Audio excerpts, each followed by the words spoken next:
races. Joining me now, Joe Trippi, a former presidential campaign manager for Howard Dean, who's worked on a number of Democratic presidential campaigns, and Karl Rove, who's former deputy chief of staff and senior advisor to President George W. Bush. Both are Fox News contributors. Gentlemen, welcome. And so, Karl, of all those items I just ticked off, which do you think have had the most impact on what we're going to see Tuesday night? Well, it's hard to pick them apart because they've been conflated by the voters all into one thing, which is concerns about the security and safety of the United States of America, and secondly, about the competence and the ability and the leadership of the President of the United States. These two things have been inexorable. They're in each one of these items, and they flowed through. You've actually left, however, one of the most important issues that is in this election off of the list, and that is the poor performance of the economy. Look, we're creating jobs and we're growing, but the job growth is relatively anemic. The unemployment rate has been dropping slowly. But that was the case even in the spring when his poll numbers were rebounding. We've been trying to examine how he went from holding steady to in what may be a political freefall. Well, you're right, but as these questions about the competence arose, the president's job approval numbers on the handling of the economy have similarly dropped, and they are in some polls into the 30s and in most polls into the low 40s. So this whole thing has had a corrosive effect upon the president's whole standing. It's caused people to go back and re-examine: is this president up to the job, and do they need to send him a message about the final 2 years that he has in office? So you're right. The issue of security in mid-August, it was not even on the list of the top concerns in a CBS poll. 6 weeks later, it was number 2 after the economy.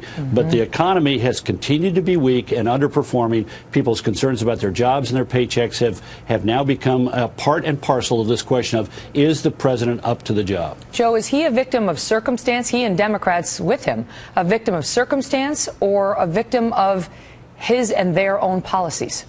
Well, both. Both of those things are true. But the remarkable thing, Megan, when you go through that whole litany in the beginning of this discussion, and you go through that and you look at the fact that in all these races, with all that being on voters' minds, every single one of them, it's a dead heat. Sure, some Democrats are behind a bit here, but they're all in it. I mean, the number of races that are this tight, given the president's low ratings, and by the way, that's the single most biggest indicator in a midterm election, is where is the president's approval, and when they're this low, to have this many competitive races where the Democrats are still in it does reflect something else on the other side, that there's disenchantment with the Republican Party and with Congress as a whole, both sides there, Democrats and Republicans in Congress. So everybody, I actually think this could be a really punishing November election in which incumbents in both parties, some that will be surprised by, lose their seats. We could wind up potentially, Karl, with a Republican-controlled Senate, and Mitch McConnell is not the majority leader. I mean, there is an anti-incumbent mood, is there not? Well, there is, but look, let's be careful about saying that what's surprising is how many races are still in play. Nobody talks about Montana, South Dakota, and West Virginia anymore, and those the Democrats made an effort to recruit high-quality candidates and thought they had succeeded in doing so, and the Republicans lead in those races by double digits. They recruited a tough candidate in Kentucky and backed her with a lot of money, but I think most pundits would believe, and looking at the polls now, that this race has floated out of contention for the Democrats, and Mitch McConnell is going to return to the United States Senate comfortably. So look, the president's going to get a whooping. The question is, how big is that whooping?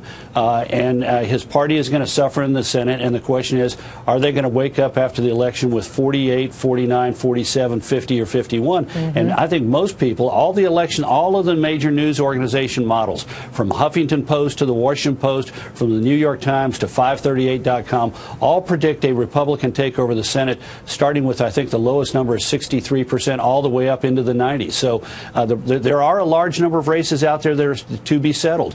There are 2 races where the Republicans lead, but inside the margin of error, and 2 races where Democrats lead, albeit inside the margin of error. But I think that you'd have to say that the Republicans have a very strong hand to play on Tuesday night. Joe, do you feel that there is one or there are 2 races that could be sort of the bellwether for, how the night will go? I mean, these things tend to trend one way or the other if you look back at the midterms over the past 10 15, 20 years. It tends to be a wave election one way or the other. What are the couple of bellwethers?